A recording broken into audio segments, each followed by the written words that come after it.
So we're still talking about the Qadariyah and the Mutazila, and we've reached a section called the creation of evil. Imam al-Tahawi, may Allah have mercy upon him, said, وَالْخَيْرُ وَالشَّرُّ مُقَدَّرَانِ عَلَى الْعِبَادِ.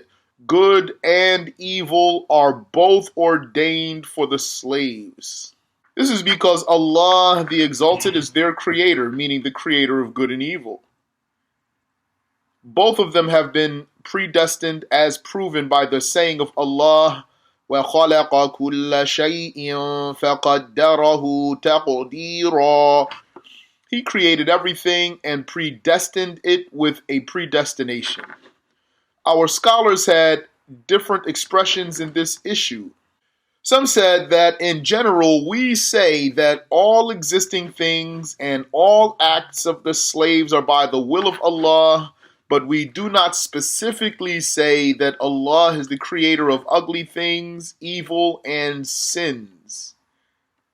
This is just as we say in general that He is the creator of all existing things, and we do not specifically say that Allah is the creator of disgusting things, corpses, and stenches. This is bad manners towards Allah. To specifically say, for example, just to say Allah is the creator of evil, Allah is the creator of ugliness, Allah is the creator of corpses and stenches and pigs and monkeys. Just like that, without mentioning the good. Some said we don't do that. Not because it's not true, it is true, but out of manners. Some said that we do specifically say that, but with befitting connotations, that is, as stating a fact, not to disrespect Allah Ta'ala. We even specifically say that He willed blasphemy from the blasphemer as an evil, ugly, prohibited acquisition for the blasphemer, just as He willed the belief from the believer as a good, commanded acquisition for the believer. And you know what acquisition means now. Acquisition refers to the act of the slave. What the slave does by his own choice and then becomes attributed to him. That's the acquisition. This is the choice of Sheikh Abu Mansur al-Maturidi, may Allah have mercy on him, and likewise says al-Ash'ari. Our Sheikh said in the Sirat, had Allah not created the sins of the sinners, the blasphemy of the blasphemers, the belief of the believers, and the obedience of the obedient, He would not have created paradise and hell. Whoever attributes to Allah the creation of good and not the creation of evil has attributed inability to Allah. Had it been like that, this world would have two managers, a manager of good and a manager of evil, and this is blasphemy and shirk. This foolish opinion, from another point of view, that Allah didn't create the evil, makes Allah the Exalted overcome in His dominion, His own dominion. According to this conviction, Allah the Exalted only willed the good, so evil would have taken place by Iblis and his assistant blasphemers, despite whatever Allah willed. Whoever believes in this opinion blasphemes because of its opposition to the saying of Allah the Exalted, وَاللَّهُ غَالِبٌ عَلَى أَمْرِهِ. That's in Surah Yusuf. Don't have the reference here, the ayah number, but it's in Surah Yusuf. This means no one prevents the fulfillment of His will. The judgment of the one who attributes to Allah the good and attributes to the slave the evil out of good manners is that there is no harm on him. That's like the hadith that the Prophet ﷺ said, مَنْ وَجَدَ خَيْرًا فَلْيَحْمَدِ اللَّهِ وَمَنْ وَجَدَ غَيْرَ ذَلِكَ فَلَا يَلُومَنَّ إِلَّا نَفْسَهُ. It means whoever found good, then let him praise Allah, and whoever found other than good, then let him blame only himself. So the judgment of the one who attributes to Allah the good and attributes to the slave the evil out of good manners, not that the slave creates the evil and that Allah doesn't create the evil, is that there is no harm on him. However, if he believed that Allah created the good but not the evil, he is charged with blasphemy. The Mutazila said that Allah only willed for the slaves to do good deeds and acts of obedience.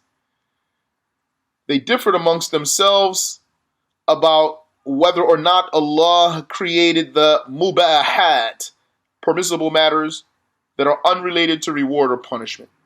Some said yes, some said no. They said that the mubahat are not the doings of Allah, nor did he order for them to be done, so they are not by his will. Others among them said that every forbidden thing is not appropriate to be by the will of Allah, and the mubah is not prohibited, so it is under the will of Allah. This is their discussing the matters of religion based on their own opinions, not based on the proper religious evidence. The fallacies of the Mutazila. The Mutazila denied that Allah is the creator of evil and sins. All factions of the Mutazila agreed that Allah did not will for fornication, sodomy, murder, sins, and blasphemy. They also said that He did not will for them to be bad. Yani He didn't will for those things to be bad things. They're saying He didn't create any evil at all. They referred to what they considered to be mental evidence as well as misinterpreted texts. So let's look at some of their intellectual arguments to try to claim that Allah did not create the evil. If the Mutazila say, if Allah willed the blasphemy of the blasphemer and the sin of the sinner, then how would they be able to avoid sins and blasphemy? For there is no escape from the occurrence of those matters upon Allah willing for it to happen. There would be no escape from them from that. Furthermore, how would He punish them for what they are unable to prevent its occurrence from them? How would He punish them for what they can't avoid? It is said to them, do not you confess that Allah was eternally knowledgeable, that the blasphemers would blaspheme, and that the sinners would sin? So we addressed this proof before. If you remember, when we first started going over these lessons, this topic. They would say, indeed, Allah knew. It would be said to them, is it possible for the slave to prevent the manifestation of what Allah knew would take place with them? If you confess that Allah knew all of what would happen, the blasphemy of the blasphemers and the sin of the sinners, He knew it in eternity, is it possible that the slave could prevent from happening what Allah knew would happen? If they say yes, then they have attributed ignorance to Allah. If they say no, it would be said to them, just as Allah eternally knew that the blasphemer would blaspheme and that the sinner would sin, and despite that He threatened them with punishment, and then He would execute His threat in the afterlife without that being stupidity to you or us. Likewise, the blasphemers blasphemed by the will of Allah, just as they blasphemed by His knowledge. Also, the sinner sinned by the will of Allah, just as he sinned by the knowledge of Allah. Ash-Shafi'i and Abu Hanifa both gave this proof that we read. Ash-Shafi'i mentioned it in general. He said, if the Mu'tazili confesses to the knowledge of Allah, he is defeated. Abu Hanifa gave more details. He said, Our debate with the Mutazila is in two steps. The first step is that we ask them, did Allah know what the slave would do before he does it or not? If he says no, he committed blasphemy, explicit blasphemy. If he says yes, then the second step is to say, did Allah will different from what he knew? If he says yes, then he's saying that Allah willed for himself to be ignorant, and that's blasphemy. And if he said no, then he agreed with us. Moving right along, among their fallacies is to say, if the bad deeds were by his will, ordainment, and destining, then it would be necessary for the slave to be excused. This is invalid because the slave does not know what Allah willed for him before he does it. However, he does know Allah's order and prohibition. Thus, he must observe what he was made accountable to do. That is, he should do what he was obligated to do, what he was charged with doing, and he must avoid what he was forbidden from doing.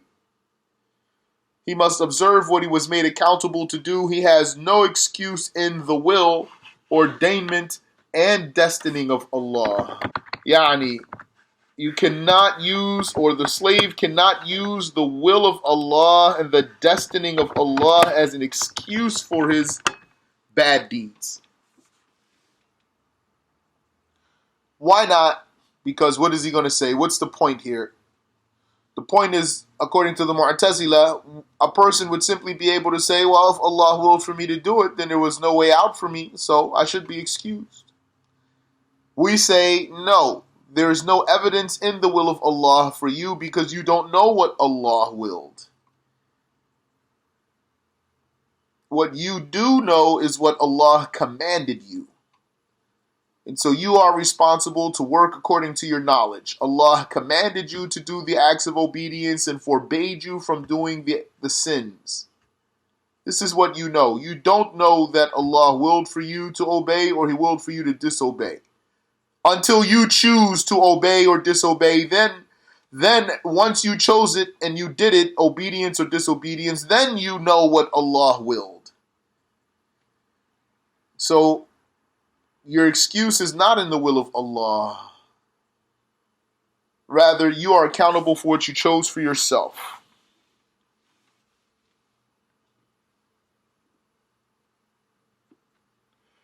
The good is by the will, ordainment, destining, order, and acceptance of Allah. The bad is by the will, ordainment, and destining of Allah, but not the order or the acceptance. What's the similarity between the good and the evil? What's similar between them is that Allah willed for them, Allah ordained them, Allah destined them. Also, Allah knew about them, Allah has power over them. What's the difference between good and evil? The good is by the acceptance of Allah, and the evil is not by the acceptance of Allah. Among their fallacies is to say that there is no wisdom in the creation of evil. However, we say, the fact that Allah creates the good and the evil is an indication of the perfection of the power of Allah. Yani, He created both opposites, the good and the evil. And that there's a wisdom. Among those wisdoms is for the slave to know the perfection of his power, that he creates a thing and he creates its opposite. So that's a wisdom in there. Thus, if it were said, how would the creation and preordainment of evil be something good from the All-Wise? We say, if there were some good result in the making of something, there would be wisdom in it, and it would not be stupidity or something ugly. In the creation of evil, there are several aspects of wisdom. Among them is the slaves knowing the perfection of the power of Allah. because the one who is able to create two opposite matters would be attributed with the perfect power. Perfect power is a condition of godhood. Also, another benefit is that by the creation of evil, the good doers get reward because they avoid the evil. They obey their Lord, they glorify their Lord, they respect the command of their Lord, and they refrain from the evil and get the reward. So that's a benefit in the existence of evil. The fact that the believer can refrain from it, correct his intention, refrain from it, and get reward for it. So if something has some benefit in it, or there's some good result out of it, then there would be wisdom in it. Among their fallacies is that they said that the one who willed for evil to exist is himself evil. So they say Allah couldn't have created the evil because that would mean that Allah is evil. The answer of the people of truth is that the bad thing is to acquire the evil deed, to be attributed with it. Although Allah willed for the slave to do the bad deeds, Allah did not acquire the bad deeds. Had it been that willing the existence of a bad matter is bad, then willing for the existence of the pigs, apes, and devils would have been bad. But we agree that Allah is the creator of the pigs, apes, and devils. The name of Allah, Al-Adl, means the one who is entitled to do what he does. If it were said, is his will accepted or not? We say, it is. If they then say, why then does he punish for what he accepts? If his will is accepted, why would he punish for what he accepts? We say, in fact, he punishes for what he does not accept. His will, preordainment, and all of his attributes are accepted. But the deed of the slave that happens by the will of Allah could be acceptable or not. If not, then he punishes for it. So didn't we say that they misinterpret texts and they have some mental fallacies? We just went through some of their intellectual arguments. Now let's look at how they misinterpret some of the texts and how to answer those mistakes. As for the texts, they refer to the saying of Allah, وَمَا رَبُّكَ بِظَلَّامٍ لِلْعَبِيدِ. Allah does not do injustice to the slave. Allah is not unjust to the slave. This does not mean that Allah did not will for the slave to be unjust. Saying Allah is not unjust to the slave. وَمَا رَبُّكَ بِظَلَّامٍ لِلْعَبِيدِ. Allah is not unjust to the slave does not mean that Allah did not will for the slave to be unjust. Allah knew that the slave would commit blasphemy by his own choice before he created him, and he willed for him to do that blasphemy. So why would a Mu'tazili quote this ayah? Because he's saying, according to you, you Sunni, you're saying Allah willed for the slave to commit a sin, and if he willed for the slave to commit a sin, then the slave cannot get out of that sin, and then Allah will punish him for what he couldn't avoid, so then Allah is unjust, according to you. But that's impossible because Allah said, وَمَا رَبُّكَ بِظَلَّامٍ لِلْعَبِيدِ. So none of that is true. We say it's true, Allah is not unjust to the slave. But his willing the slave to do bad is not being unjust to the slave, because he only willed for the slave to do what the slave chooses for himself. Allah enabled the slave to choose for himself. So the slave, when he chose that, he was the unjust one. Allah knew that the slave would commit blasphemy by his own choice before he created him, and he willed for him to do that blasphemy. If it were said, how could it be that evil and sins are by the will of Allah when Allah said, وَمَا أَصَابَكَ مِن سَيِّئَةٍ فَمِن نَفْسِكَ? Whatever evil was inflicted upon you, it was from yourself. So they're saying this is evidence that the slave creates his own deed. The slave is the one who created the evil, and Allah is not the one who created the evil. We say obedience and sins are not meant by the good and the evil in this verse.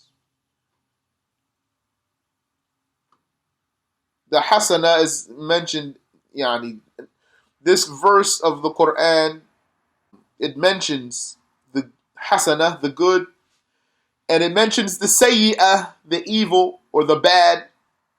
The amount of the verse that's mentioned here is only the bad, the sayyi'ah. But the verse mentions the good and the bad. We say obedience and sins are not meant by the good and the evil, the hasanah and the sayyi'ah in this verse. What is meant by the good is times of ease and support from Allah. And what is meant by the evil is famine and defeat, according to the different sayings of the scholars. May Allah accept their deeds.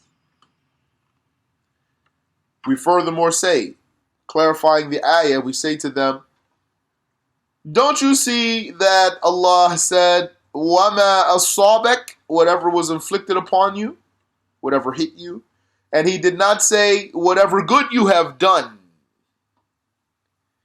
or whatever evil you have done. It's saying whatever hit you, وَمَا أَصَابَكَ min hasanatin, or وَمَا أَصَابَكَ min sayyi'atin, whatever hit you of good and whatever hit you of bad. So it's not talking about the obedience and the sins. It's talking about ease, health, famine, drought, defeat, sickness, poverty. This is what the ayah is talking about. So that ayah is not evidence.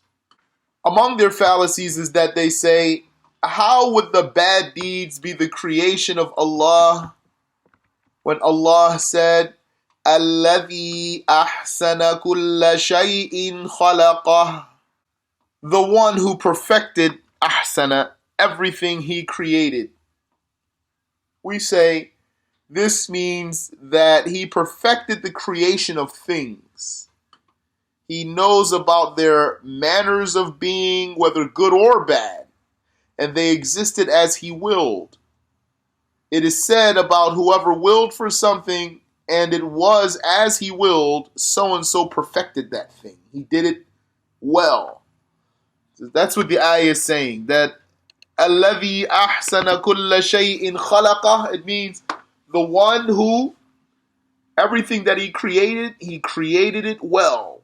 That doesn't mean He didn't create something evil. It means that it all came out as He willed for it. If a person had, let's say, an evil plan, if he had an evil plan, and then he enacted his evil plan and everything came out the way he planned in his evil plan, then he did it well. He executed his plan well or properly, meaning he got the result he wanted. So saying He perfected everything He created doesn't mean that everything He created is good. It means that everything He created came out as He willed. They said that Allah said, وَمَا خَلَقْتُ الْجِنَّ وَالْإِنسَ إِلَّا لِيَعْبُدُونَ. It means, I did not create the jinn and humans except for them to worship me. They say that Allah informed that He created the humans and jinn for worship. So whoever says that He created the blasphemer for blasphemy and the sinner for sins has rejected the judgment of the texts. So they say here, He said He created them for worship, not for kufr, not for sins. So don't say that Allah willed for the kufr and the sins. And the answer is not here, mashallah. The answer to that is that it's true that Allah created humans and jinn for worship. That's why He created them. However, some of them don't obey. They were not created so that they do evil and so that they disobey. They were created so that they worship Allah, and some of them don't obey. So this ayah is not evidence that Allah didn't create the evil.